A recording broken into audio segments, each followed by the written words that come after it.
আমার বাংলার জমিনে বসে বসে নাস্তিকদের আখড়া তৈরি করবা হেফাজতে ইসলামের কর্মীরা বরদাস্ত করতে পারে না। আমরা বাংলাদেশে আরেকজন ইমরান সরকার চাই না, তাসলিমা নাসরিন চাই না। বাংলাদেশে আমরা হাফিজ হুজুর তৈরি করতে চাই। অতএব বসে থাকার সময় নাই আমাদের। আপনার রাহবার কায়েদে মিল্লাত নেতা আমির এসে গেছে আল্লামা মামুনুল হক, তার নেতৃত্বে বাংলাদেশ থেকে সকল নাস্তিকদেরকে একটা একটা করে ট্রান্সফার করার সময় এসেছে। রক্তের প্রয়োজন রক্ত দিতে হবে, মরার প্রয়োজন মরতে হবে। যারা নেতৃত্ব দিতে পারেন থাকেন, যারা পারবেন না চলে যান। তাহলে দেখতে পাই যে বর্তমান শিক্ষা সিলেবাসে যেই অসঙ্গতিগুলো, ত্রুটিগুলো, ভুলগুলো আমরা দেখতে পাচ্ছি, এগুলো প্রাথমিকভাবে আমরা দুই ভাগে বিভক্ত দেখতে পাচ্ছি। কিছু বিষয় এমন আছে যেগুলো সরাসরি ঈমান আকীদার সাথে সাংঘর্ষিক, আর কিছু বিষয় এমন আছে যেগুলি আমাদের ইসলামিক কৃষ্টি, সভ্যতা, শিক্ষা, সংস্কৃতির সাথে সাংঘর্ষিক। আমরা উভয় রকম ত্রুটিগুলোকে সুনির্দিষ্টভাবে জাতির সামনে বিভিন্নভাবে বারংবার উপস্থাপন করার চেষ্টা করেছি। সবচেয়ে জঘন্য বিষয় যেটি, সেটি হচ্ছে ট্রান্সজেন্ডার ইস্যু এবং বিবর্তনবাদ ইস্যু। এই দুটি বিষয়কে কেউ গ্রহণ করবে তো তার ঈমান, তার ইসলাম থাকতে পারে না, প্রশ্নই আসে না। আজকে সরকারিভাবে তদন্ত কমিটি হয় এবং এক পর্যায়ে রিপোর্ট আসে যে বিতর্কিত কিছুই নাই। দুর্ভাগ্য আমাদের। তাহলে আমরা এতদিন কি করলাম? এই সিলেবাসের ভিতরে ঈমান বিরোধী, ঈমানি আকীদা বিরোধী, ইসলামী শিক্ষা সংস্কৃতি বিরোধী যেই সকল বিষয় অন্তর্ভুক্ত করা হয়েছে, কারণ কি? প্রজন্মকে নাস্তিক বানানো। আমাদের আবহমান কাল থেকে চলে আসা মুসলিম ঐতিহ্যকে সমূলে ধ্বংস করা এটাই টার্গেট। এই ধরনের নীল নকশা তদানীন্তন ইংরেজ শাসন আমলে করা হয়েছিল। তৎকালীন ইংরেজ কর্তা লর্ড বেকেলে বলেছিলেন যে আমরা এমন এক শিক্ষা ব্যবস্থা জারি করব, এমন একটা শিক্ষা কারিকুলাম তৈরি করব, যেই শিক্ষা কারিকুলামের প্রভাবে এই উপমহাদেশের শিক্ষার্থীরা আকৃতিতে ভারতীয় থাকলে চিন্তা চেতনায় তারা ইউরোপিয়ান আমেরিকান হবে। আজকে আমরা বাংলাদেশে তাদের উত্তরসূরি এবং প্রতাপ্তাদের দৌরাত্ম লক্ষ্য করছি। এই দৌরাত্ম, এই তৎপরতা আমরা বরদাস্ত করব না। হেফাজতে ইসলাম বাংলাদেশ শহীদি কাফেলার নাম। হেফাজতে ইসলাম বাংলাদেশ শহীদের রক্ত মাখা সংগঠনের নাম। সুতরাং এই হেফাজতে ইসলাম বাংলাদেশকে আগের চেহারায় ফেরাবার জন্য আমরা যদি আবারও শাপলা চত্বরে যেতে চাই, আবারও যদি আমরা আন্দোলনের ডাক দেই, নামতে রাজি আছে কিনা হাত দেখতে চাই।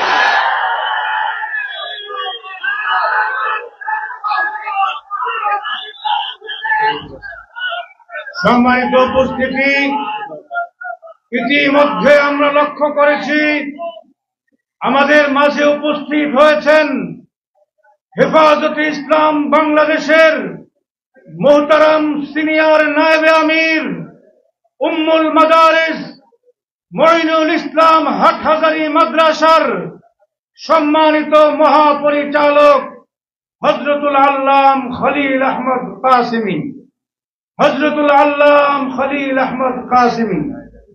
নায়েব আরো উপস্থিত হয়েছেন হেফাজতে ইসলাম বাংলাদেশের নায়েবে আমির হযরতুল আল্লাম মহিউদ্দিন রব্বানী দামাত বারাকাতুহুম। উপস্থিত হয়েছেন যুগ্ম মহাসচিব মাওলানা মীর ইদ্রিস দামাত বারাকাতুহুম। এই মুহূর্তে বক্তব্য রাখার জন্য অনুরোধ করছি কারা নির্যাতিত মজলুম আলেম দ্বীন হযরত মাওলানা নূর হুসাইন নুরানী।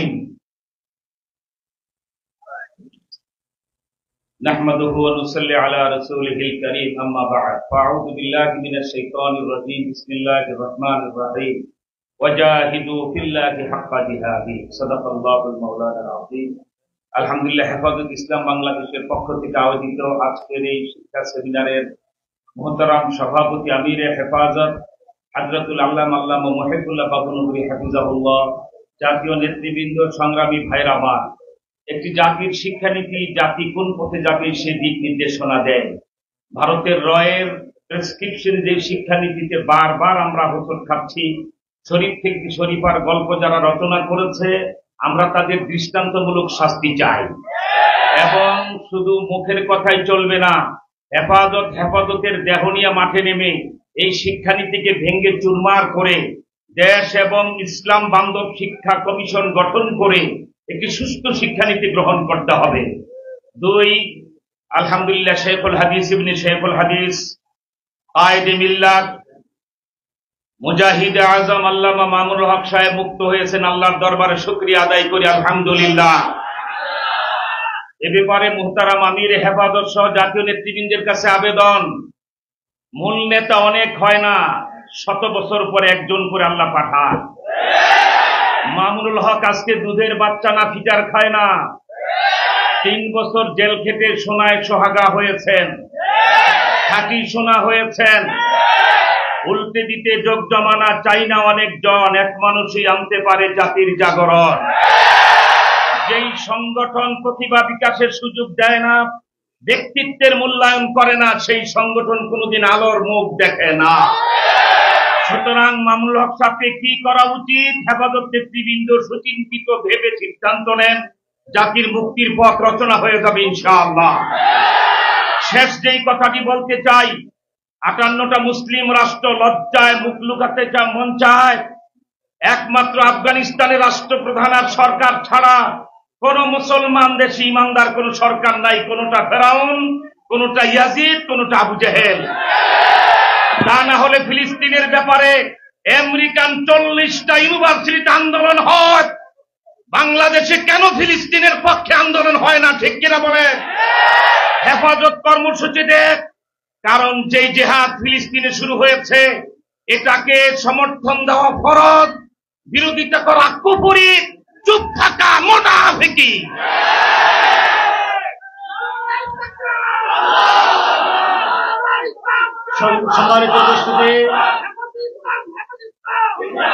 সম্মানিত উপস্থিতি, আমাদের মাঝে এসে উপস্থিত হয়েছেন সুপ্রিম কোর্টের সিনিয়র আইনজীবী, বিশিষ্ট আলোচক জনাব ব্যারিস্টার আসাদুজ্জামান ফুয়াদ।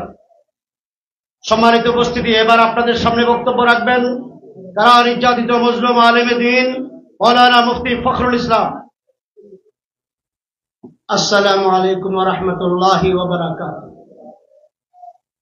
আমি বাংলাদেশের একজন নাগরিক, সেই হিসাবে বাংলাদেশের নিরাপত্তা, শিক্ষা, সংস্কৃতি নিয়ে ভাবা, চিন্তা, কথা বলা এটা আমার অধিকার। আমার বাংলার জমিনে বসে বসে নাস্তিকদের আখড়া তৈরি করবা হেফাজত ইসলামের কর্মীরা বরদাস্ত করতে পারে না। আমরা বাংলাদেশে আরেকজন ইমরান সরকার চাই না, তাসলিমা নাসরিন চাই না।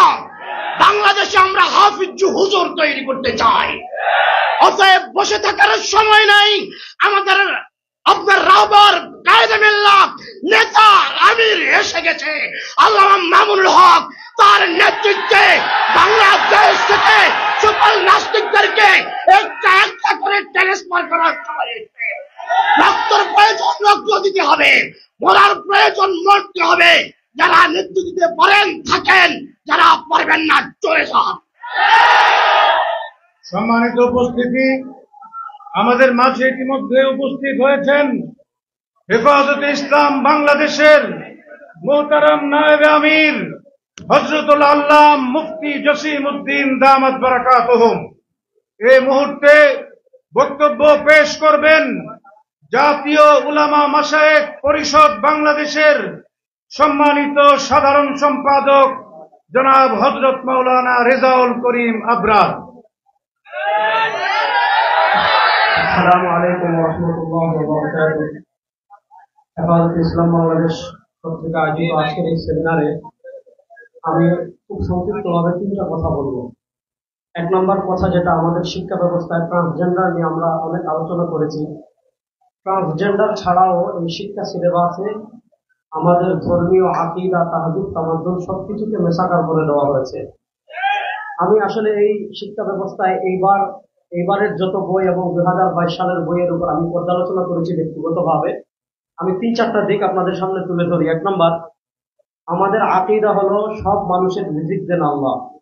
আমি আপনাদেরকে একটা বক্তব্য শোনাই। ইবতেদায়ী 4র্থ শ্রেণী, এটা আলিয়া মাদ্রাসা শিক্ষা ব্যবস্থা, ইবতেদায়ী 4র্থ শ্রেণী, বইয়ের নাম হলো বাংলাদেশ ও বিশ্ব পরিচয়। এটা 68 নম্বর পৃষ্ঠায় তারা আল্লাহর ব্যাপারে আমাদেরকে কিভাবে নেতিবাচক আকীদা আমাদেরকে ছড়াচ্ছে। এখানে লিখেছে, অনেক মানুষ বিশ্বাস করেন সৃষ্টিকর্তা, মানুষ বেশি সন্তান নেয় কেন, এটার জন্য আল্লাহর উপর কিভাবে দোষারোপ করতে শোনেন। ধর্মীয় কারণ, অনেক মানুষ বিশ্বাস করেন সৃষ্টিকর্তা যেহেতু আমাদের সৃষ্টি করেছেন, তিনি খাবারের ব্যবস্থাও করে রেখেছেন, ফলে তারা অধিক সন্তান জন্ম দেওয়ার সমস্যার কথা ভাবে না।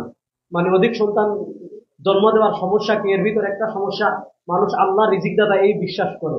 তো এই বিশ্বাস যদি কেউ না করে তার ঈমান থাকবে। তাহলে এটা হলো একটা মাদ্রাসা শিক্ষা বই আল্লাহর প্রতি নেতিবাচক ধারণা ছড়ানো হয়েছে। এর চেয়ে আরো মোটা দাগে কয়েকটা সমস্যার কথা আমি বলি। আপনি 2022 সালের যে বইগুলো রয়েছে আর 2024 সালের যে বইগুলো রয়েছে, এগুলার কয়েকটা বিষয় আমি আপনাদেরকে দেখাই। এই যে দেখেন, আমার বাংলা বই, এটা হলো 2022 সালে, এটার প্রচ্ছদে ছিল আমাদের কৃষি কাজের ছবি। কিন্তু 2024 সালে এই বই ইবতেদায়ী 1ম শ্রেণীতে এখানে প্রমোট করা হয়েছে একটা মেয়ে হাফ প্যান্ট পরা, একটা নারী তার হিজাব নাই, একটা বাবা তার মাথায় টুপি নাই। মানে একটা বড় দাগে সাংস্কৃতিক আগ্রাসন আমরা যেটাকে বলি, আপনি সব জায়গায় দেখবেন। যেমন আমি আপনাদেরকে একটা গল্পের কথা বলি, তাহলে আরো সহজ করে বুঝবেন। ইবতেদায়ী 1ম শ্রেণীর ইংরেজি বইয়ের প্রচ্ছদে 2022 সালে 3টা ছবি ছিল, মায়ের মাথায় হিজাব, ছেলের মাথায় টুপি, বাপের মাথায় টুপি। কিন্তু 2024 সালে এটাকে এমন ভাবে করা হয়েছে, ছেলের পরনে হাফ প্যান্ট, মেয়ের পরনেও হাফ প্যান্ট। এরপরে আপনারা যদি আমি আরেকটু বলি, ইবতেদায়ী 1ম শ্রেণীর ইংরেজি বইয়ের প্রথম পাঠে 2022 সাল পর্যন্ত ছিল সালাম। আমি একটু আপনাদেরকে দেখাই। এই যে স্টুডেন্ট মাদ্রাসায় প্রবেশ করতেছে, তার মাথায় টুপি, এই যে তার শিক্ষিকা, তার মাথায় হিজাব, সে আসসালামু আলাইকুম ওয়া রাহমাতুল্লাহ বলছে। 2024 সালে দেখেন, শিক্ষিকার মাথা থেকে হিজাব ফেলে দেওয়া হয়েছে, বাচ্চাদের মাথা থেকে টুপি ফেলে দেওয়া হয়েছে এবং আসসালামু আলাইকুম ওয়া রাহমাতুল্লাহ বাদ দেওয়া হয়েছে। এটা হলো একটা জাতির যখন সাংস্কৃতিক বিপর্যয় হয়ে যায়, ওই জাতির অস্তিত্ব থাকে না। তো তারা খুব সূক্ষ্মভাবে একদম 1ম শ্রেণী থেকে এই কাজগুলো করেছে। এবং আরেকটা জঘন্য কাজ করেছে, যেখানে ছেলের আলোচনা আসছে, কোথাও শুধু ছেলের ছবি নাই, কোথাও শুধু মেয়ের ছবি নাই, যত জায়গায় ছবি ব্যবহার করেছে সেখানে ছেলের সাথে মেয়ের ছবিও আছে।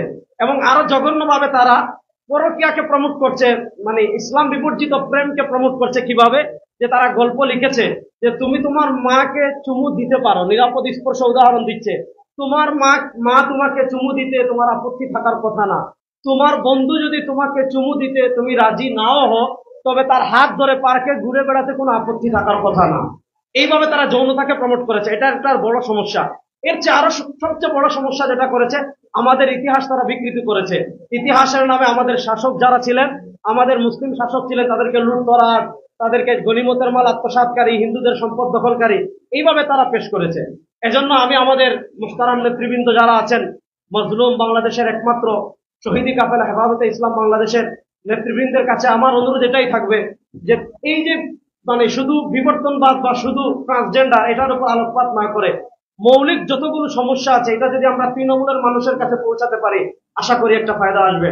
আসসালামু আলাইকুম ওয়া রাহমাতুল্লাহ।